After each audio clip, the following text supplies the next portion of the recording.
السلام علیکم ورحمۃ اللہ وبرکاتہ۔ اعوذ باللہ من الشیطان الرجیم، بسم اللہ الرحمن الرحیم۔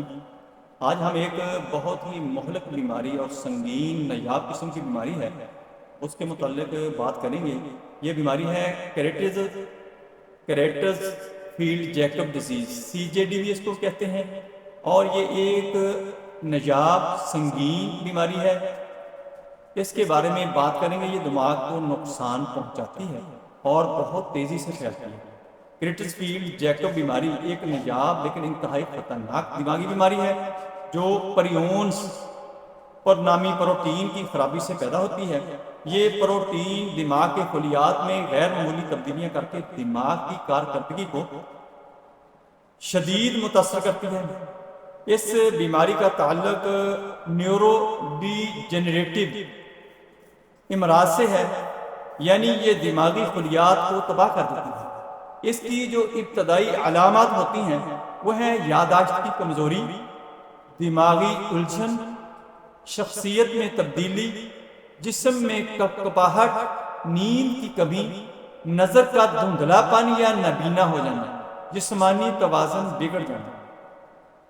یہ بیماری عموماً خود بخود ہوتی ہے، اس کو سپوڈک CJD کہتے ہیں، لیکن بعض صورتوں میں یہ جینیاتی یا موروثی بھی ہوتی ہے۔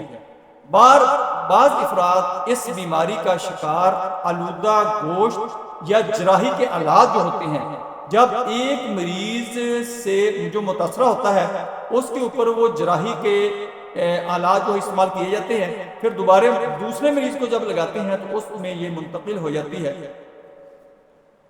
اور دوسرا جو اس کا ہے، ایک اور قسم کی جیسے ویریئنٹ CJD کہتے ہیں، VCJD کہا جاتا ہے، یہ جانوروں سے انسانوں میں منتقل ہوتی ہے۔ جو پہلے والی ہے وہ خود بخود ہوتی ہے یا جینیاتی ہوتی ہے، موروثی ہوتی ہے، یا آلات جراحی سے ہوتی ہے۔ آلودہ گوشت اس بیماری سے جو ہوتا ہے اس کے کھانے سے ہوتی ہے۔ جو دوسری قسم ہے اس کی وہ ہے VCJD، وہ جانوروں سے انسانوں میں منتقل ہوتی ہے۔ یہ دو ہے اس کی قسمیں ہیں۔ تشخیص کے لیے اس کا ٹیسٹ جو کرایا جاتا ہے وہ MRI کروایا جاتا ہے، EEG کروایا جاتا ہے، اور سپائنل ٹیپ سیال جو ہوتا ہے اس کا تجزیہ کروایا جاتا ہے۔ اس سے یہ ڈائگنوز ہو جاتا ہے، چونکہ یہ دوسری دماغی بیماریوں کے ساتھ ملتی جلتی ہوتی ہے، اس لیے اس کی تفریق کرنا، اس کو پہچاننا ضروری ہوتا ہے۔ اس سے ان ٹیسٹوں سے یہ پتہ چل جاتا ہے کہ آیا کہ یہ کیریٹز فیلڈ جیکب ڈیزیز ہے یعنی CJD ہے یا کوئی اور بیماری دماغی ہے۔ یہ بڑی خطرناک بیماری ہے اور بہت تیزی سے پھیلتی ہے، لیکن بہت کم مقدار میں ہوتی ہے، بہت کم لوگوں کو ہوتی ہے، لیکن جب ہوتی ہے تو اس کی سپیڈ اتنی زیادہ ہوتی ہے، بہت زیادہ نقصان دے دیتی ہے، اور اگر آگے پھیلتی ہے پھر آگے بھی بہت تیزی سے پھیلنا شروع ہو جاتی ہے۔ اس لیے اس کی احتیاطی تدابیر بہت ضروری ہیں۔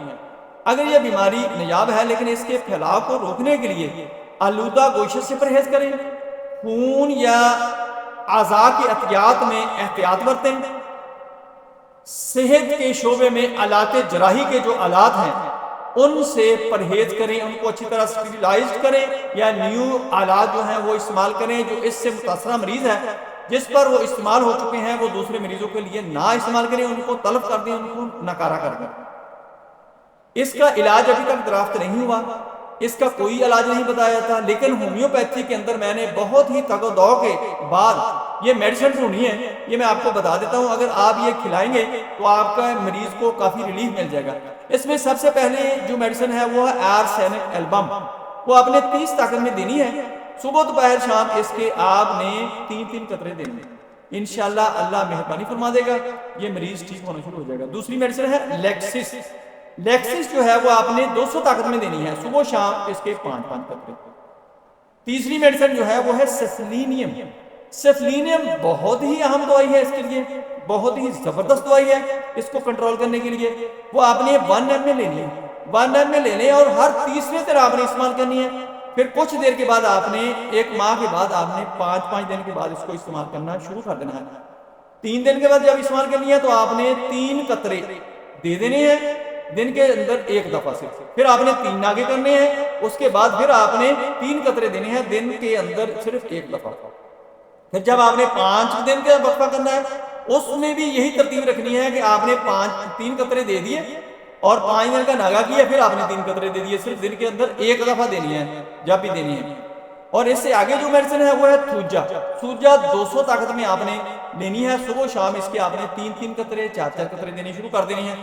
آخری میڈیسن جو ہے وہ ہے زنکم میٹلکم، وہ 30 طاقت میں لینی ہے اور صبح دوپہر شام آپ نے اس کو 3 قطرے پانی کے اندر ڈال کے دینی ہے۔ انشاءاللہ یہ مریض جو ہے اس کو کافی ریلیف ملے گا اور آپ کا مریض کافی بہتر ہو جائے گا۔ اس کے چانس ہیں کہ مریض جو ہے آپ کا تقریباً 80% تک ٹھیک ہو سکتا ہے۔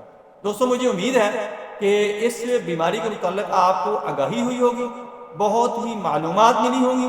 مجھے امید ہے کہ یہ ویڈیو آپ کو پسند آئی ہوگی۔ اگر پسند آئی ہے تو اس کو لائک کریں، شیئر کریں دوستوں رشتہ داروں میں، اور میرے چینل کو سبسکرائب کریں۔ اپنا خیال رکھیں، اپنے پیاروں کا خیال رکھیں۔ Stay connected, stay happy, stay healthy. اللہ حافظ، السلام علیکم ورحمۃ اللہ وبرکاتہ۔